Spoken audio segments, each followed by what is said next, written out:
museum back to life. You know, people sit out on the front porch hoping people will come by. Go forth and do good.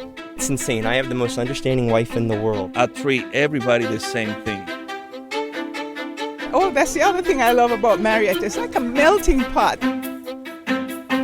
You are listening to Marietta Stories. Each week, veteran podcaster Bill Nowicki brings you the heartwarming, interesting, and fun stories from the people that make the community of Marietta, Georgia, a place to call home. Here's your host, Bill Nowicki. All right, here we are in the Marietta Square. It's a beautiful day in July, and I have Ria Uppapati. Uppalapati. I left out a syllable or two.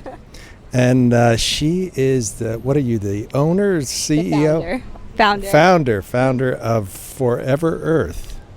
And she's trying to eliminate all plastic from Marietta. Yeah, and raise awareness towards sustainability. All right, but you're a young person. How old are you? I just turned 17, and I'm a rising senior in high school. Where do you go to school? Walton High School in Marietta. All right, shout out to Marietta. So, talk a little bit about your journey toward this Forever Earth thing. Yeah, I've grown up here ever since I was little, and I've lived in the same place. And recently, since I was in middle school, I started coming to the square more and really seeing the center of life in Marietta. And something that I love about Marietta is that we have so much history preserved here and all the old buildings, and it really shows a lot of character in the history of the city.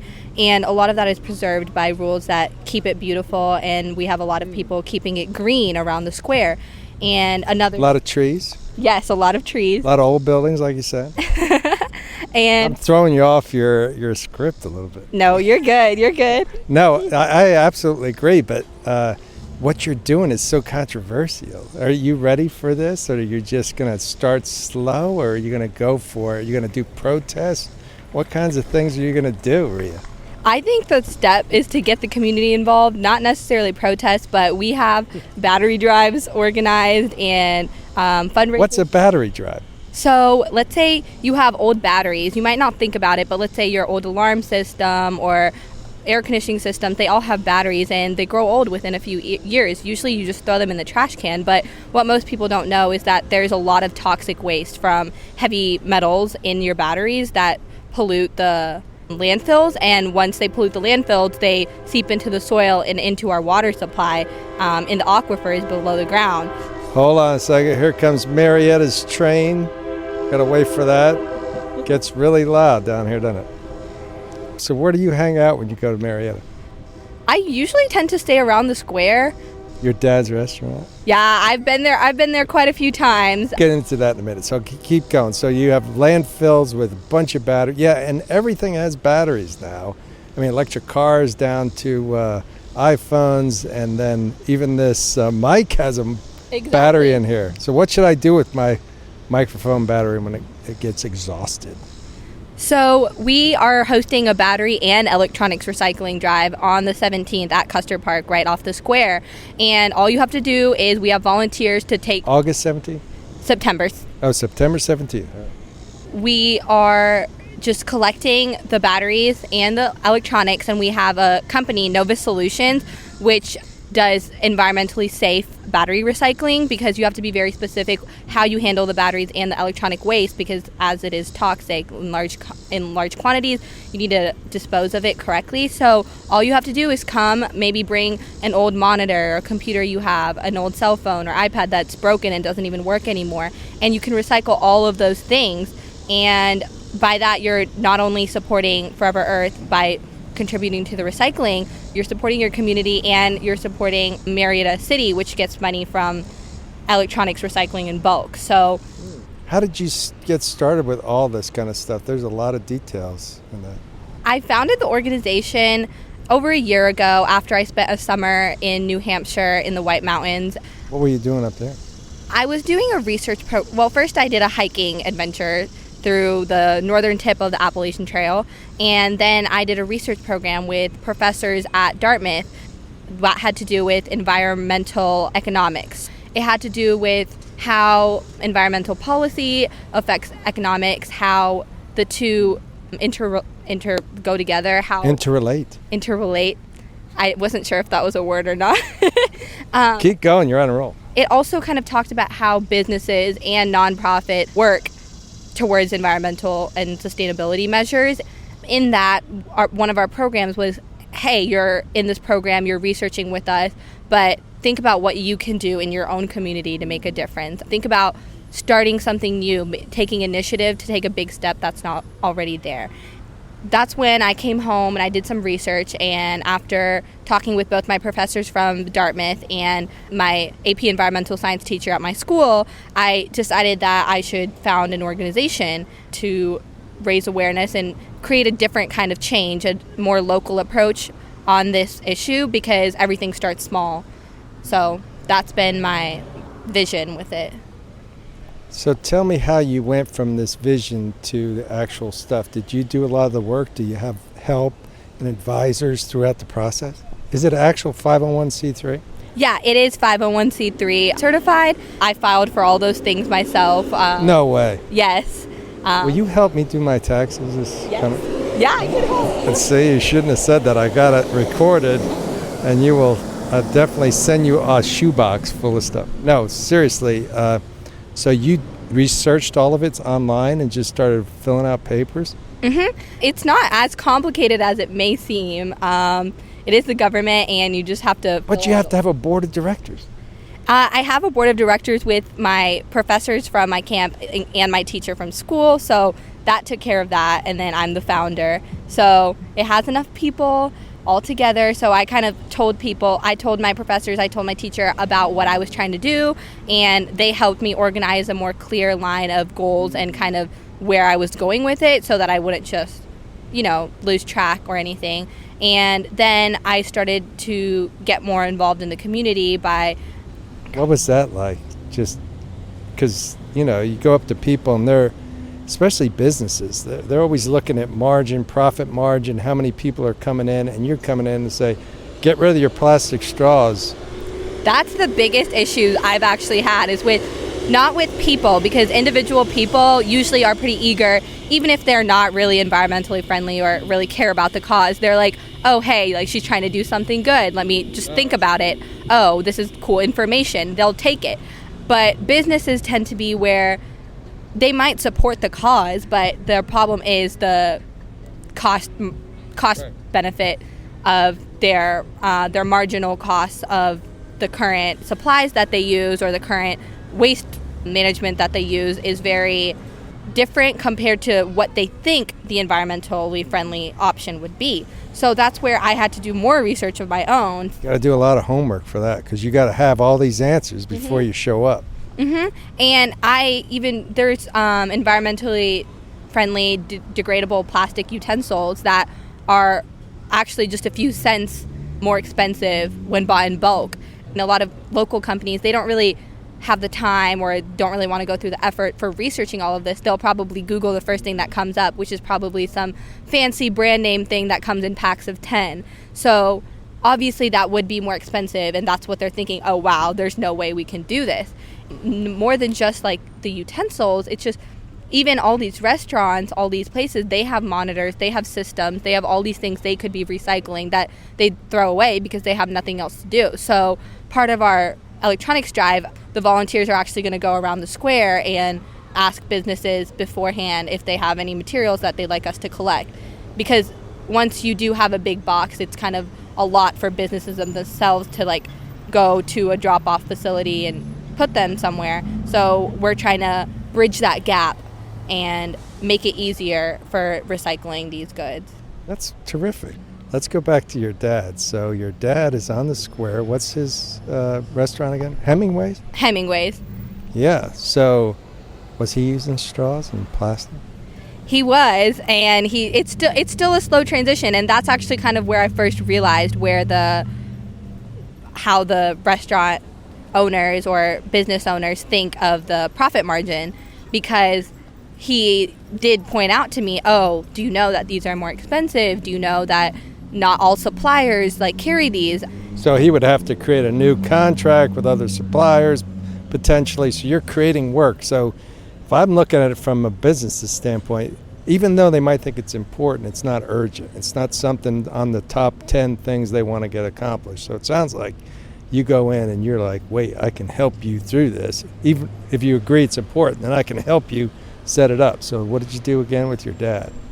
We're working on transitioning from using just simple disposable plates kind of style to a new trendy fashion where you have metal trays with a paper sheet that you use. And not only is that environmentally friendly, but that seems to be in right now. So the paper sheets make it easy to clean. You don't have to necessarily wash the plates, like scrub food off of them, but also the paper is a very environmentally friendly object and biodegrades easily and is not as bad as disposable plastic or even worse styrofoam utensils.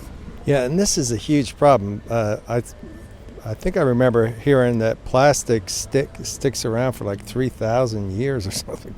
Yeah, I mean, they don't even have any biodegraded plastics out there yet because plastics haven't been around long enough for any of them to actually biodegrade in our soil. And the thing is, it doesn't seem like a problem now, but even in 25... it is a huge problem. In the Pacific Ocean, they have that big... the what's Great it called? Pacific Garbage Patch. And how many thousands of tons of stuff out there? It is hundreds of square miles wide, and that's insane to think that even from a satellite, not even that close to the Earth, you can see this giant mound of plastic, just all of these animals suffering from it. And even then, it's just this massive pollution by the plastic, and that's just the plastic that's disposed into the water. I mean, there's plastics leaking chemicals into landfills, which actually affects your own water supply as well. So those are kind of things that people don't think about, because sometimes a sea turtle in the middle of the Pacific Ocean isn't the first thing that is someone's concern. But what they don't realize is all this landfill waste, all this pollution into your soil is affecting crops around you, it's affecting water around you, it's affecting the air quality. And I mean, there are cities around the world that have seen lots of problems with pollution, and we want to keep Marietta beautiful and green. So that's kind of what we're working towards. The biggest step, Forever Earth is not just looking to raise money for things all around the world, all around the country. It's just focusing on this community and making this community involved in, hey, let's recycle certain things, not just our normal everyday, put our recycling out in a different bin kind of thing. But if everyone pitches in to make a little difference in their life, it goes a long way if a whole community is making an effort to do it. All right, let's hear like 3 or 4 things we should all do as good citizens of Marietta to reduce the amount of disposable plastic and batteries and all that kind of stuff. What are some things to do? Okay, so first of all, if you are someone who likes to drink coffee, which I know is a lot of people, or tea in the morning, you go to Starbucks or you go anywhere else to get a cup of coffee or a drink, consider using a reusable water bottle, a reusable cup. And I know that seems like a small thing and everyone says it, but just think about, let's say you go to Starbucks maybe once every 3 days, or even once a week. There's 52 weeks in a year, and that's 52 plastic cups, lids, and straws that you are saving just by having one reusable thing. And stores like Starbucks give you discounts if you bring your own cup. So over time, you're going to be saving probably dozens of dollars just in a year on your Starbucks just for using a reusable cup. Second of all, if you like eating fresh plants, like fresh vegetables, and that you love home-cooked meals, consider maybe a small home garden or a community garden to be part of, and perhaps a compost pile with that. Compost piles don't really take a lot of work. All you have to do is set it up. It's a little overturning once a week or so, or in adding your stuff, and actually that compost can be reused to be used in your gardens and really helps the plants nourish. So creating community or like backyard gardens, it doesn't have to be big, but the reason it saves so much is when you go to the grocery store, you pick up your vegetables and you don't really realize, you think, oh yeah, this came from a farm somewhere, but that farmer had to use like tons of machines to, harvest the crop, and then the crops had to be transported to probably some big hub for grocery stores to come get their produce for, and then travel another hundreds of miles to come to your grocery store. And just think about the emissions from that one vehicle and how much you can save and how much fresher your food will taste just by having it grow in your own backyard, even if it's a few plants. All right, I got Elizabeth Denny with me. Let's talk about Johnny Walker Realty. We got Best of Cobb for residential, we got Best of Cobb for commercial, and we got Best Realtor in Cobb. We swept it. Who's the best realtor? Oh, Johnny Walker. Johnny actually came in second, believe it or not. Who was first? Angie Pfeiffer. Yeah. Well earned and well deserved. One of the really great things when you're working with a local realty company like Johnny Walker Realty is you do have the strength of the relationships and genuine knowledge of the area. So somebody who is, a good contractor in one area, believe it or not, might not work as well in another. And if you've got that history and you've got somebody who can pick up the phone and call somebody directly that they've known for 20 years, it really makes a difference when you're trying to get something done. It's a very competitive market right now, and relationships matter. You can contact Johnny and Carrie. They're at 262 Church Street. You go to JohnnyWalkerRealty.com or call them up at 678-626-0403. And shout out to North Marietta Community Garden. That's where I met you and your mom. Yes. But yeah, that's a great place and terrific people. You get to actually sit and party, and we had a corn boil, and it was terrific. We could build a community too, and I'm going to get them on the podcast soon. But all right, keep going. So you got straws and bringing reusable stuff, getting stuff from gardens, whether it's in your backyard or community gardens. What else? Battery recycling. Yeah, battery recycling also. Another thing is... But how would you do that? So is there, besides what you're doing, and what's the date in the 17th of September? The 17th, but it might change to the 21st, so I'll have to get that. All right, we're going to put the link on the show notes for MariettaStories.com, but is there ways for folks to drop off at that place that accepts batteries, or is there a place to drop it at the dump, or how do you collect them besides going through you? So actually, Nova Solutions, the company I was referring to that's helping us with the transportation with the big truck, they're actually located, I think, a few blocks off the square. Their facility, actually, the drop-off facility, is located right there. So okay, cool. I'll put the link to that in the show notes too. Mm-hmm. So that's really close by for people to drop off, and they take it to a different center. It's the waste facility isn't right here, and that is an easy drop-off spot because there's not really a lot of locations for that. Even like common glass recycling places don't usually do that because of the toxic waste that is associated with the batteries. All right, so what's another thing that folks can do that's reasonable? This has to do with the plastic again, is just your use of grocery shopping. Use reusable grocery bags. Also, you get a discount, just like the straws and the cups. I didn't know that. Yeah, you get a discount. You get a discount at Kroger, Whole Foods, lots of places for bringing your own bags. It's a really cheap investment to make. You can usually get a lot for just a matter of cents. And those bags are sturdier than your normal plastic bags. They're easy to just store in like a little compartment in your car if you don't want to remember them every time you make a grocery trip. It takes a lot of waste away from plastic bags, because the biggest issue that you see immediately with plastic bags is just people littering them all over the place, like whether it flies out of the back of a pickup, and they harm animals. And in our community, I've seen myself little birds, or I've seen once near my own house, a little squirrel like stuck around a plastic bag because they don't know what they are, and they're not a natural thing. It really isn't. And the thing with the plastic bags is they're so light that it's easy for the air to transport them in to everywhere once they're littered. And just like all other plastics, they never really biodegrade, and they're just going to be floating around for who knows how long. That's just an easy way to eliminate that kind of plastic waste in our own community as well. Okay, anything else? Does that cover the big ones? Those are the big ones that it's easy to do in your everyday life for plastics and all that kind of thing. Another one big thing that I've seen that could be kind of looked at, I did a study with my AP Environmental class on this, is water usage. I know that's not something people really think about, but living in Georgia where it does get really hot sometimes, water usage can be an issue, especially with us, having sprinkler systems that we don't really pay attention to. Is half this water going on the brick wall in the back of my house?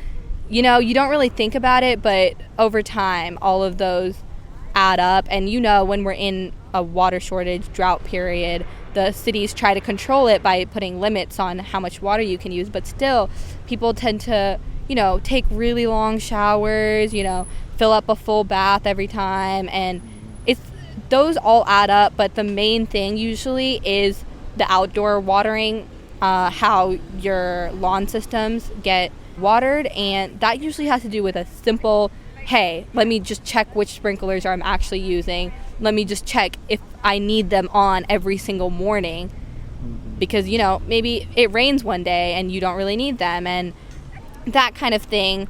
And also, if you're remodeling your house, getting a new house, invest in the water, the shower heads and the toilet, flush systems that use low water. I mean, they are still highly pressurized. It almost seems like the same effect, but the technology itself saves more than half the water that you're using.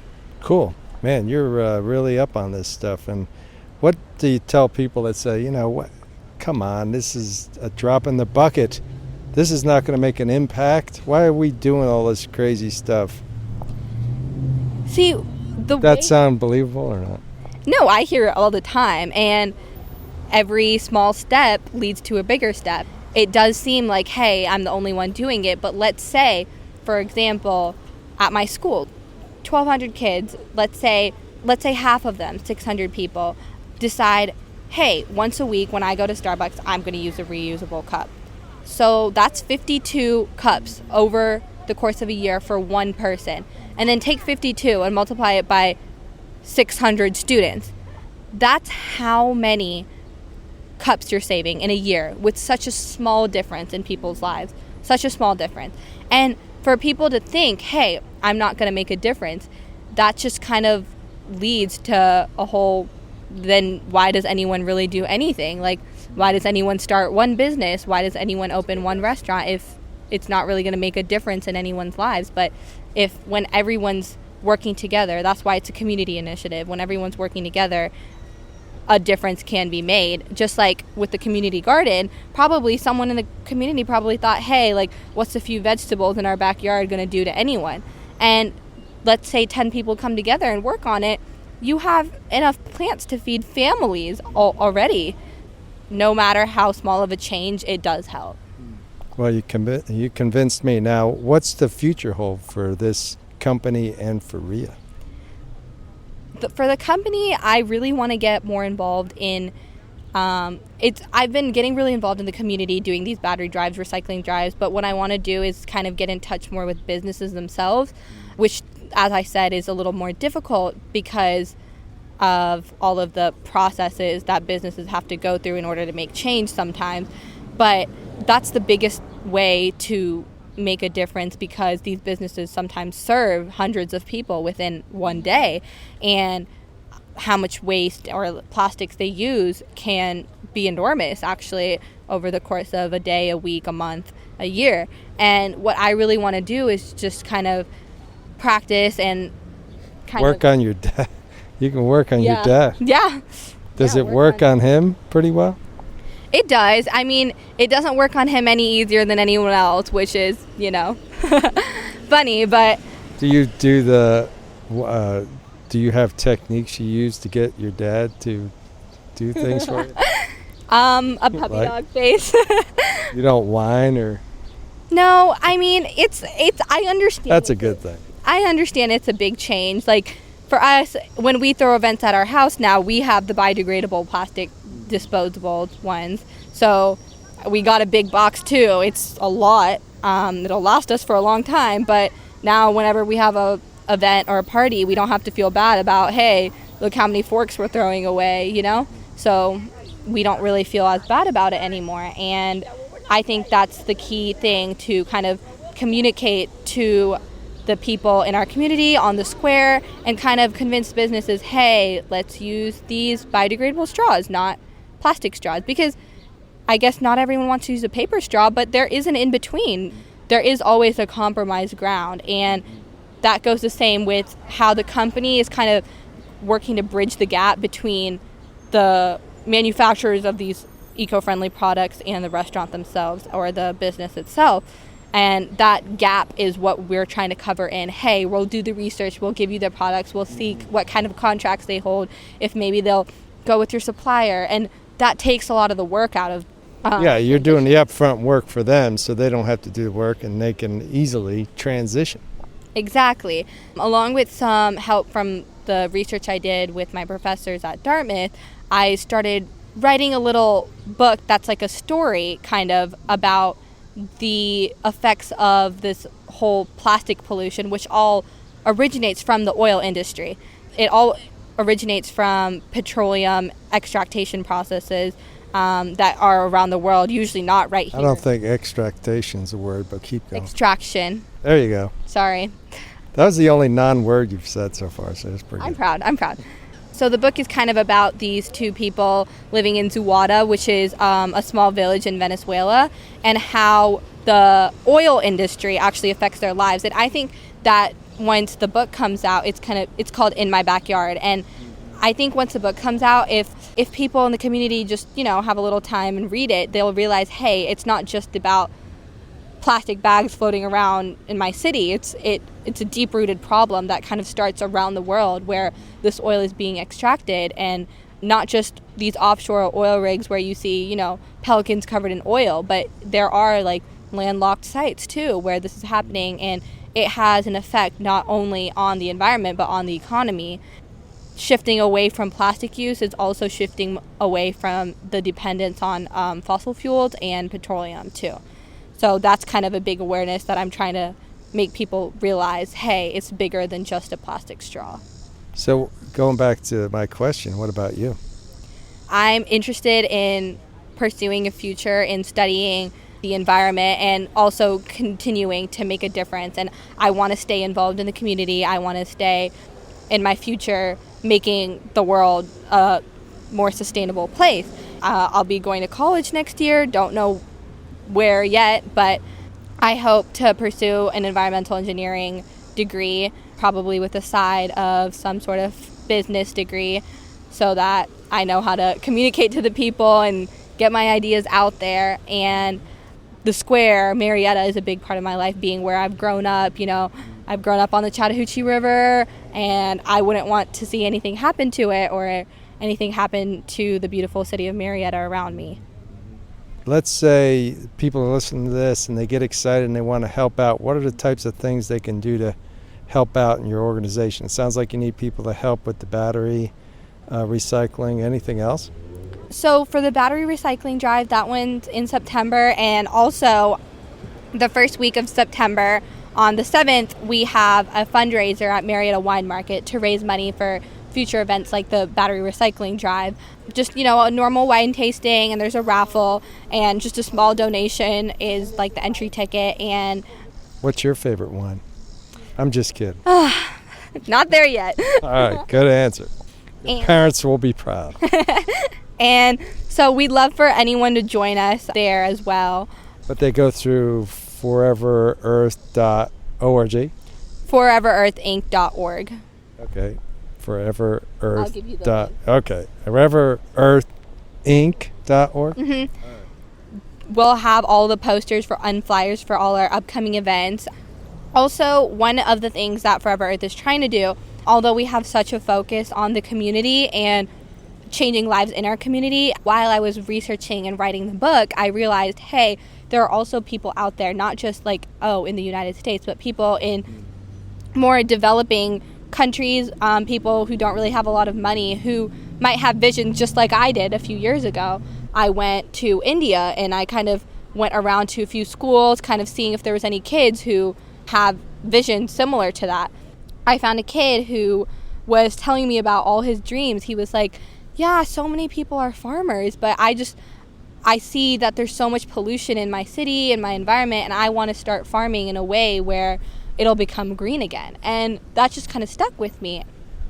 We actually developed a scholarship for him where it pays for his higher education after he graduates what their equivalent of high school is, pays for a higher education, which he would definitely not be able to afford in his current living situation with any financial aid even. And we're sponsoring his education once he gets to college, given that he maintains his academic standing. That scholarship is a fund that is used solely for his college degree and his hopes to become a sustainable farmer. Great. And how do people get a hold of you so they can either want to get their business more green or help you out in your efforts to educate folks? I have an email, Ria, RIA, at foreverearthinc.org, and I would love to get in contact with anyone who has any questions or any ideas, and I'd love to hear all of them. Great. It was terrific meeting you and getting to know more about you and the important work you're doing to keep Marietta and, sounds like the rest of the world, a little bit greener. So thank you. Thank you so much for having me. You have been listening to the Marietta Stories podcast. Contact us at bill@mariettastories.com to let us know your show ideas. And don't forget to subscribe to the show on iTunes, Stitcher, or Google Play so you don't miss an episode.